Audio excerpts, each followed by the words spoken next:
On my wedding night, my husband locked the bedroom door and handed me a contract. "Sign it," he said. No questions. I was still wearing my wedding dress. The lace sleeves trembled as I held the paper. At the top, in bold letters, it read, "Wife in name only. No love. No rights. No inheritance. No claim to his empire. And if I ever betrayed him, I would disappear." That was the night I realized I hadn't married a man. I had married a mafia king. My name is Elena Romano. 3 weeks before that wedding night, I was nobody. Just a struggling art gallery assistant in Rome, trying to pay my mother's hospital bills. Then he walked in. Adrian De Luca, the most feared mafia boss in Italy. People didn't say his name loudly. They whispered it. And when he entered a room, even powerful men stood up. He wasn't smiling when he looked at me. He studied me like a chess piece. "Do you know who I am?" he asked. I swallowed. "Yes. And yet you're not shaking." "I don't scare easily." That was my first mistake. He didn't like fearless women. He liked obedient ones. 2 days later, his men came to my apartment. They didn't hurt me. They didn't threaten me. They simply delivered a message. "The De Luca family requires an alliance marriage." I laughed. I thought it was a joke. It wasn't. Adrian needed legitimacy. A clean wife. A woman with no criminal ties. Someone who looked innocent, but would elevate his public image. And I needed money. Enough to save my mother. It was supposed to be simple. A contract. A ceremony. A performance. No emotions. I told myself I could survive anything for 1 year. I was wrong. The wedding was grand. Politicians attended. Business tycoons smiled. Mafia families bowed their heads. But when Adrian placed the ring on my finger, his touch was cold. Calculated. Possessive. The cameras flashed. The guests applauded. And I stepped into a cage made of gold. That night, he handed me the contract. "Sign," he repeated. My hands trembled. What if I refuse? He stepped closer. Close enough for me to smell the expensive cologne. And something darker beneath it. "You won't." He was right. Because my mother was already in a private hospital. Paid for by him. Because I had no power. Because he had already won. I signed. He didn't kiss me afterward. He didn't touch me. He simply said, "You will attend events with me. Smile when I tell you. Speak when spoken to. And never interfere in my affairs. And if I do?" His eyes darkened. "You won't." But something changed that night. Not in him. In me. I decided. If I was going to live in a lion's den, I would learn how lions think. Weeks passed. I learned the mansion's rhythms. The guards. The schedules. The whispers. I noticed things Adrian didn't. Like how his cousin Marco lingered too long during meetings. How certain shipments arrived late. How some men avoided eye contact. The empire wasn't as solid as it looked. There were cracks. Small ones. Dangerous ones.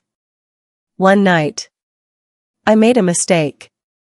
I walked into his office without knocking. He was furious. "What did I tell you about interfering?" "I'm not interfering," I said quietly. "I'm warning you." He laughed. "You think you understand this world?" "No," I said. "But I understand betrayal." I told him about Marco. About the altered shipment records. About the coded calls. He stared at me for a long time. Then he called one of his men. Within hours, the truth was uncovered. Marco had been selling information to a rival family. Adrian handled it personally. And when he returned, his white shirt was stained with blood. He looked at me differently. Not as decoration. Not as leverage. But as something else. Something dangerous. You saved me, he said. I saved your empire. That was the first time he didn't look at me like a contract. He looked at me like an equal. It wasn't supposed to happen. We were not supposed to cross that line. But one night, after too much tension, after too many near deaths, he came to my room. No guards. No commands. Just him. You were brave, he said. So were you. The space between us felt different. Charged. Unspoken. He reached for my face. And this time, I didn't pull away. What started as strategy became something else. Something neither of us admitted. Weeks later, I felt dizzy. Nauseous. Weak.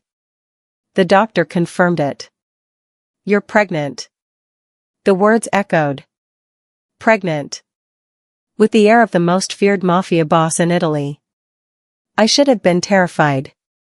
Instead, I felt powerful. When I told Adrian, he went silent. Dead silent. This complicates things, he said. Complicates. That was his word. Not joy. Not happiness. Complication. You don't want this? I asked. He ran a hand through his hair. Children make men weak. I stepped back. No. They make men human. For the first time, we argued. Not as mafia boss and wife, but as two people standing at the edge of something irreversible.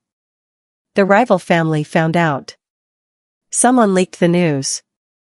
They knew I was pregnant. They knew the air was vulnerable. One night, the mansion alarm screamed.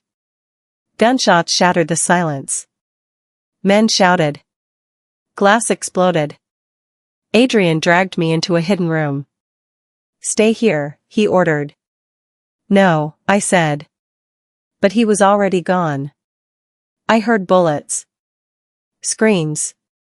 Then. Footsteps. Not his. The door burst open. Two masked men. They grabbed me. I fought. I screamed. I kicked. But they were stronger. As they dragged me down the hallway, I saw Adrian at the end of it. Bleeding. On his knees. Held down. Sign over the territories, the rival boss said. Or she dies. Time slowed. Adrian looked at me. And for the first time, I saw fear. Not for himself. For me. For the baby. Do it, I whispered. He shook his head. Never. The rival boss raised his gun. And in that moment, I understood something. Power isn't about control. It's about sacrifice. Before he could pull the trigger, sirens wailed outside. Police. The rivals panicked. Adrian's hidden forces attacked from behind. Chaos erupted. Gunfire everywhere. Adrian broke free. He reached me. He shielded me with his body. And for the first time, he chose love over empire. The rivals were defeated. The mansion stood damaged. But alive. Adrian sat beside me in the hospital. His hand resting gently on my stomach. I was wrong, he said quietly. About what? Children don't make men weak. They make them unstoppable. Months later, our son was born. Strong. Healthy. A De Luca heir. But this time, he would inherit more than fear. He would inherit loyalty. Protection. A father who learned too late. That love is the only empire that truly lasts. On our anniversary, Adrian handed me another document. My heart skipped.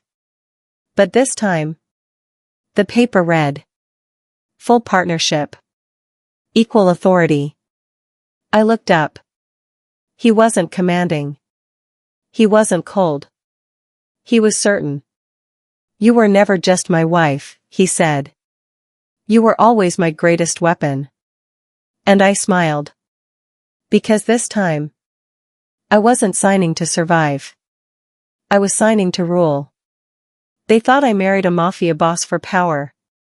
They were wrong. I married him. And became the power.